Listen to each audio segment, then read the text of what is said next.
We have to take a 3,000-foot view of what's going on from the marketing realm of the practice to be able to successfully launch campaigns. We can't just launch them and hope for the best. Hello, everybody, and welcome to another episode of the Raving Patients podcast.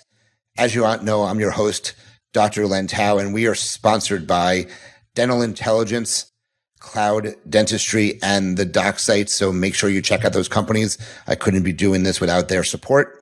I am super excited today, guys. It is actually, when we're recording this, and it's September 30th, 2022, when this is being recorded, just so you know, but it is 1 year from my event. So Supercharge Your Dental Practice is officially 1 year away. When you're watching this or listening to this, you will at this point be able to purchase tickets. As of right now, we can't, but I'm super excited. It's 1 year from today in Delray Beach, Florida. But I'm also super excited today because I get to someone that I recently met.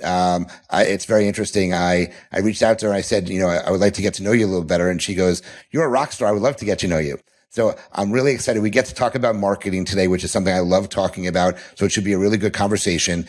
We're going to be talking about strategic marketing when growth is the goal. And I want to welcome to the Raving Patients podcast, Nicole Toudouze from Transcendental. Nicole, thank you so much for joining me today.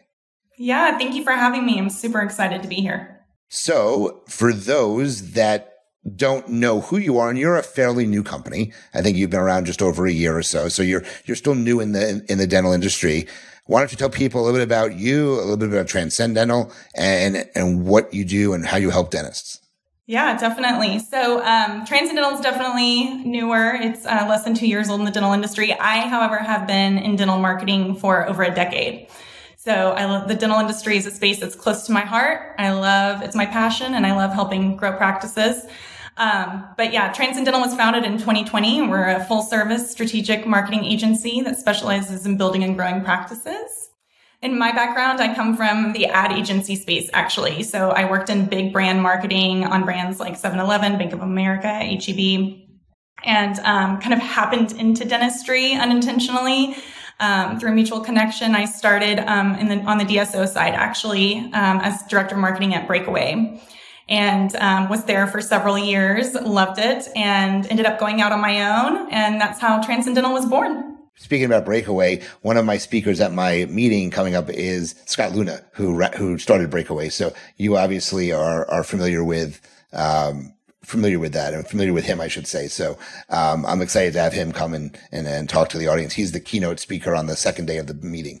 So right off the bat, I want to ask you, and look, I work with a lot of agencies in the industry. Obviously, a lot of people know who I am. What makes your company Transcendental different? Let's just say that. Yeah. For me, it's a pretty simple thing. We are a little more strategic, I think, than most agencies in this industry.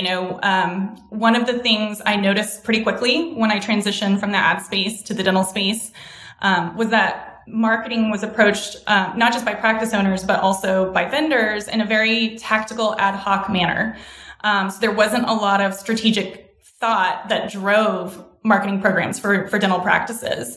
And so when we founded Transcendental, it was really important to us to create an organization and support our clients in a more strategic way. Meaning, instead of just pushing products, right, like videos or websites, truly understanding what it is the practice is trying to achieve and how we fit into that picture. Are we even the solution for what they're trying to achieve? And if we are, we develop a blueprint essentially for helping them to get there. Perfect answer. I love that. So let's jump right into some of the things we wanted to talk about here. So first off, how should a practice develop a strategic annual marketing program? One of the things I would love you to actually start with is, marketing isn't a one-time thing. It's not an event of the week. It's not a silver bullet. There's no easy way to market your practice. It's a fully funded thing that you should be having a company handle for you. So it's got to have a budget. It's got to do everything. But how does someone develop a strategic annual marketing program that they know works, that they are able to see results and not wonder whether a company is working for them? So there's so much guesswork in the dental marketing field, right? Most practices, the way they when they decide to do marketing, it's, I should probably be doing some marketing. And they just kind of tactically start in a compartmentalized way, start trying different things, right? So maybe they'll try some mailers, they'll do some digital ads, they'll do some social media ads, maybe they throw up a billboard. They're basically just trying all these different things. And when nothing pans out, the assumption is made that, oh, direct mail doesn't work for me, or social advertising doesn't work for me, or doesn't work at all. When in reality, it just wasn't applied correctly, right? So when you begin thinking about your annual marketing plan and you're working on that development, you really want to take a step back and define what it is that you're trying to achieve. So we call those business objectives. Essentially, they're goals, right? So for the practice, what is the problem you're trying to solve? You have to identify what the problem you're trying to solve is before you can identify what the solution should be. So is the problem we want more exposure and brand awareness in the community? Is the problem we want increased new patient acquisition? Is the problem we want to increase patient loyalty and retention? Is the problem I just hired an associate and I have all this open capacity I need to fill? Is the problem I got built out this new op, I have all this new technology, and I don't have anybody on the schedule to be able to utilize it with, right? What is the problem that you're trying to solve for? Because all of those scenarios I just listed require different programs, different strategies, right? So defining your business objectives, and then from there, your strategy will flesh out. So again, you don't jump straight to the tactics. With the strategy, you want to consider your targeting. Who is your audience? Define your audience first, because that's going to determine in what ways you're going to reach them and target them, right? So what does that patient avatar look like? You also want to define your messaging. So once you know who you're talking to, you need to know what you're going to say to them, and it needs to be a specific message. The more targeted your message is to your audience, the better your marketing is going to perform. If you're just saying general statements, it's not going to be relevant, right? You need your message to be relevant and to incite action. So once those things are in place, you have your business objectives, your strategy, your messaging, your targeting, then you can start to think about the tactical plan. And the tactics are going to vary based on what you defined earlier as your business objectives. If we're thinking about, we want to increase brand awareness, then we're going to look at things like radio ads. We're going to look at things like TV spots. We're going to look at things like billboards, right? Those are all brand awareness tactics. If we want, to get more ingrained in the community, we're going to look at things like local and grassroots, events, sponsorships. If it's patient acquisition, then we want more one-to-one marketing. We want digital advertising, paid search, display ads. We want direct mail. We want SEO, maybe some social media advertising. If you're thinking patient loyalty, engagement, then is your social media strategy and your content strong, right? Do you have a referral program? Do you have a membership plan in your office? So it really takes having those understandings to be able to produce a marketing strategy and a marketing plan that drives results.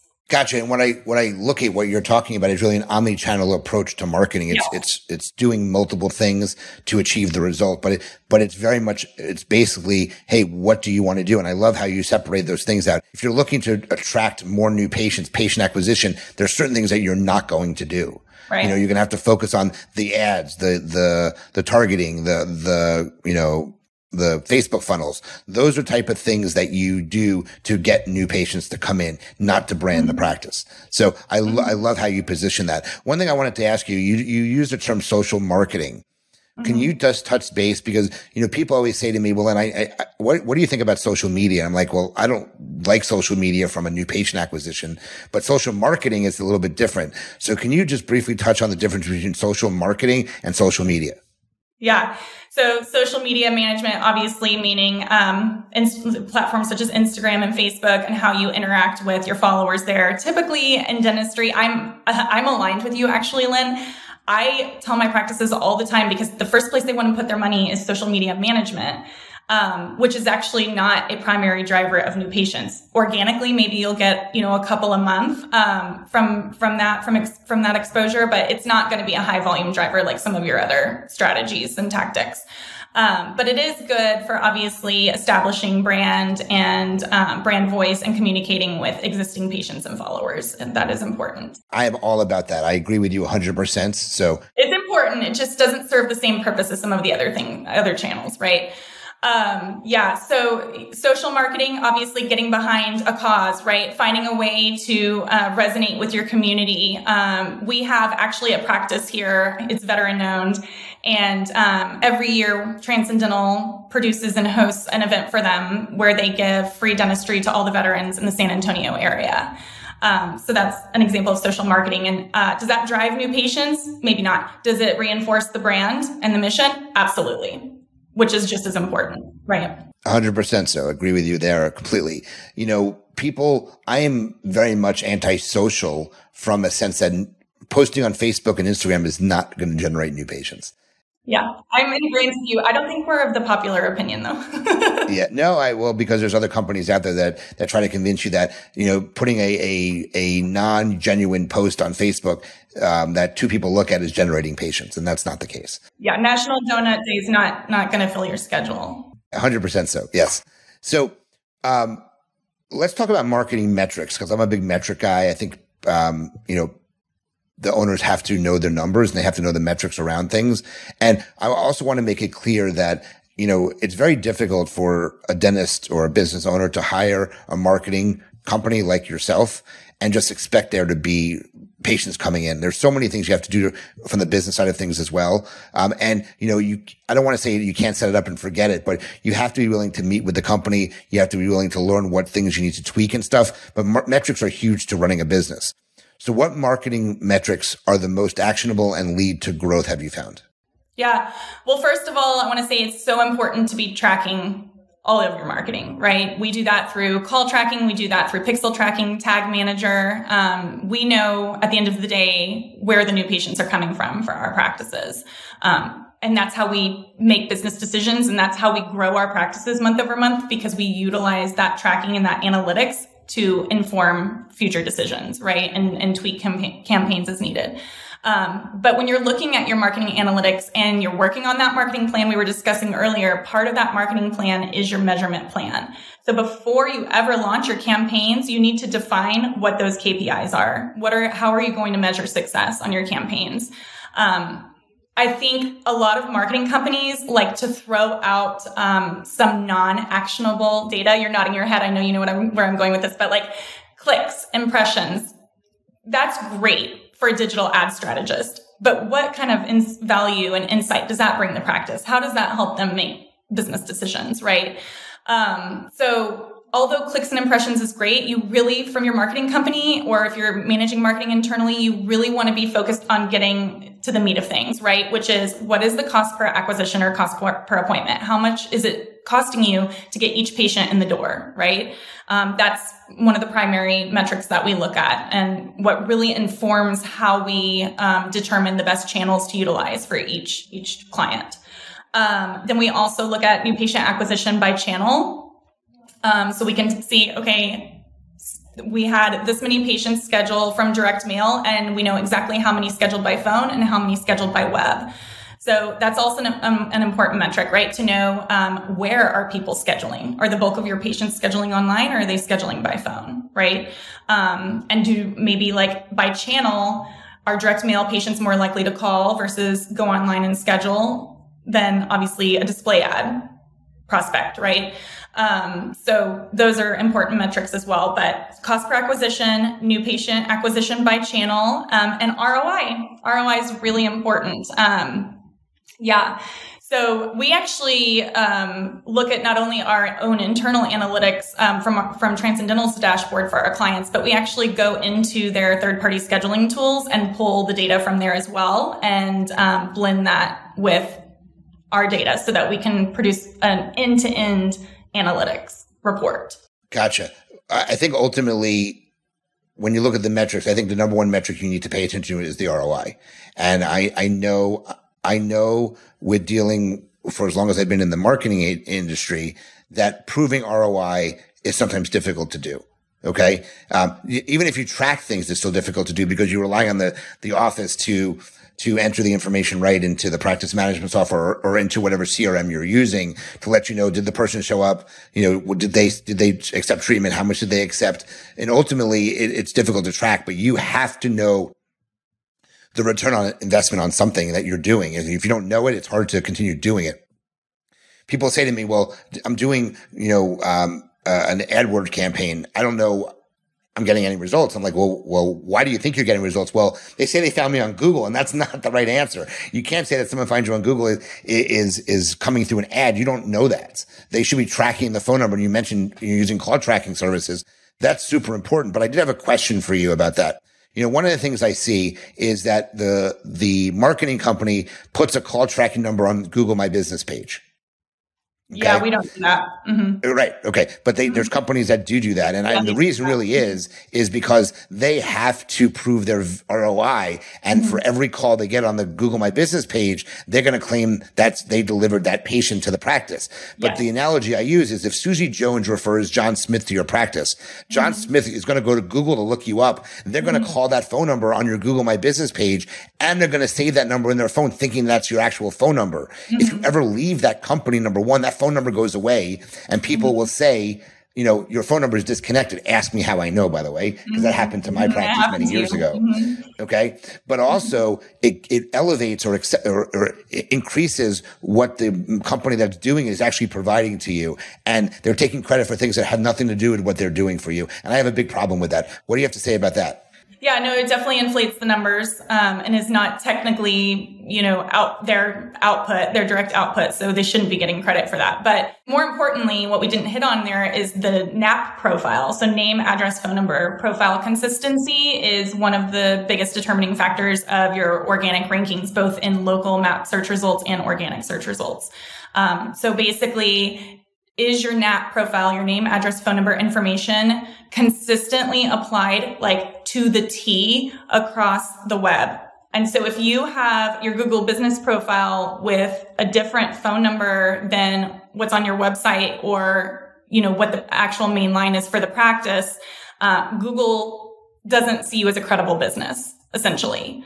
And so it can hinder your search results. So you always want your Google business profile phone number to be your main phone number, and you want it to match what's on the back end of the website, what Google can see on your website. Those need to match.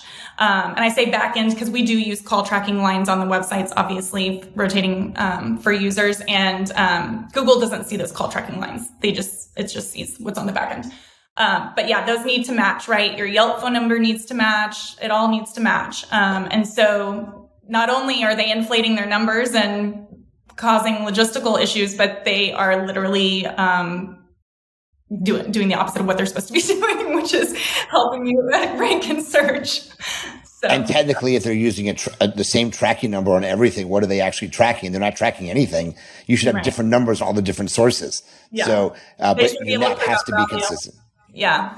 Yeah. Exactly. Okay. Let's take a step back and let's talk about something I call foundational marketing, which is the branding part of things and having a strong foundation to really go out there and spend money and see a significant ROI, because anybody can spend money on marketing. If it works, great. If it doesn't work, you got to stop. But what do you talk about the importance and having a strong marketing foundation?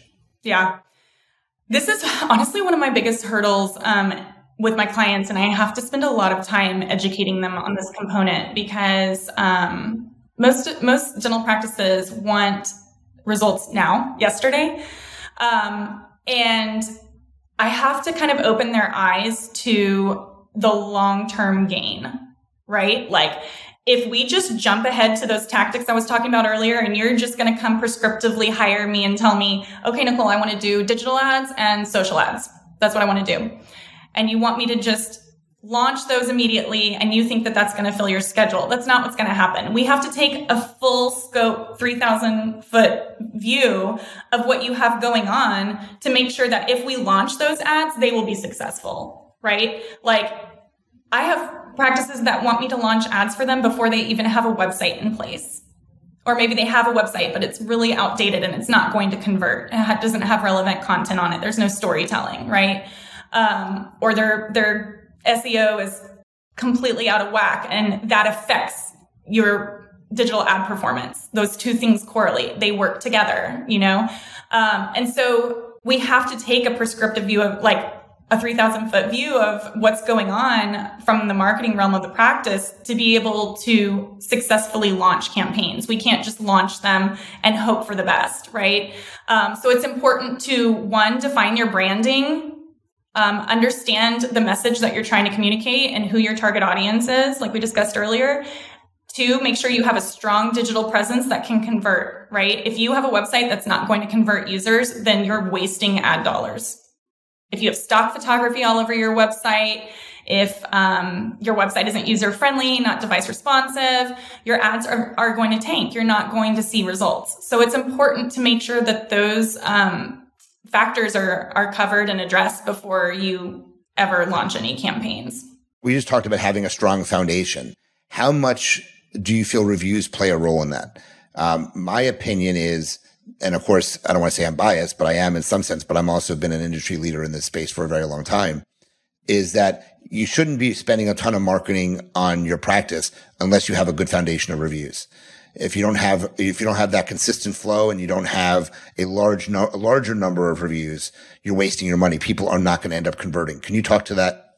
Yeah, for sure. Online reputation is a huge part of that digital presence. Yeah. So how you look on the internet, whether that's on your website or your reviews, specifically, is going to play a role in the success of your campaigns ultimately. And, the majority of prospective patients check out reviews before they ever contact the practice. I would say, I don't have the exact data point on this, but if I had to guess, I would say probably close to 80% are checking reviews before they end up contacting to schedule. Yeah. So negative reviews or lack of reviews is definitely going to hinder your results and your performance of your marketing campaigns. So it's, a good, proactive measure to start ramping those up if you know you're going to be spending marketing dollars. And what's your rule of thumb? Because mine is, I like to see 5-star reviews a month for my practices. So 5 is the minimum. My gold star would be 8 to 10. So 8 to 10. Two reviews every week ideally is where I want. And that's a low number if you think about it. It's a lower number. But I find that the practices that have a steady flow of reviews, 8 to 10, and have consistent listings generally tend to rank at the top of the maps and do better with the marketing that they're spending the money on. 100%. Yeah. All right. So we're in alignment there. That's good. That's good. Yep. One of the questions I get all the time, and it kind of, I don't want to say frustrates me, but I kind of shake my head, is that a dentist has a website with a website company. Okay. They're not getting many results with the current website they have, or they don't think they're getting results with the website company they have. They have, let's say, 30 reviews on Google and they want to get a new website. And they're like, well, we're going to get the new website first, and then we're going to focus on getting reviews. I'm like, you're doing everything the wrong way. Yeah, just getting a new website is going to give you zero return on investment. There's not going to be any significant ROI increase because you have to get credible and visible. And if you're not credible and visible, you're going to see no increase in the number of patients, and you just wasted $5,000 on a website. Yep. Can you talk to that? I think reviews are definitely one of the preliminary, foundational elements that need to be in place. And like I said, not just campaign dollars, but investing in something like a website, a huge marketing expense. Putting that website out there isn't going to generate patients if you don't have the right online reputation to support it and increase those conversion rates on the site. And if you don't have search engine optimization in place, because I tell people all the time, they want these sexy sites that have no SEO and it's all copied content and there's no procedure pages, right? And they say, I want a small site, but I want it to be beautiful. And I'm like, that's great, but the only people that are going to see that are your friends and family. It's not going to get you that online visibility that you need to produce an ROI. Agree 100% with you just said it great. That was a great way you said it. So let's switch gears a little bit. Let's talk about another type of marketing. And I'm curious because I've never really heard this term. What is integrated marketing? So you mentioned omni-channel earlier, and we are an omni-channel agency. I mean, that kind of is fueled by us being a strategic agency, obviously. So integrated marketing, meaning when we develop the marketing plan for our clients and we have their target audience outlined and their messaging, we carry that through every campaign, regardless of channel. So we're hitting the same audience multiple times with the same message in different ways. So the campaigns are all working together. There's this synergy, right? Whereas, in previous years in dentistry, I think marketing's approach from a compartmentalized perspective. We're going to run an implant campaign over here, and we're going to do this over here. And ultimately you dilute the results of what you're doing. People need 2 to 3 impressions to really act on a call to action. And so if you hit them with one mailer and never talk to them again, well, of course that didn't work, right? But if you're hitting them also with display advertising, if you're doing geofencing, if you're, doing grassroots local marketing, they see you on a sponsorship, then they will act. So integrated marketing, meaning all our tactics work in tandem to achieve a cohesive goal. Gotcha. That makes sense. Okay. So, we've talked a lot about different things related to marketing one's practice. What do you think is, and there's so much chatter online, depending on which Facebook group you're in, you hear different things about different marketing agencies. And there are some very good ones. There are obviously some very bad ones out there that, unfortunately, I don't think dentists do research because they should never be signing up with some of the companies. I'm not naming any names here, but what do you think is the best things for someone to look at for in a marketing company? What are some vital things that they have to have? Give me your opinion on that. Yeah, I think it's about primarily culture fit, right? When if you offer personalized dentistry, personalized care, then you're going to have that same expectation out of your business partners, your marketing vendor.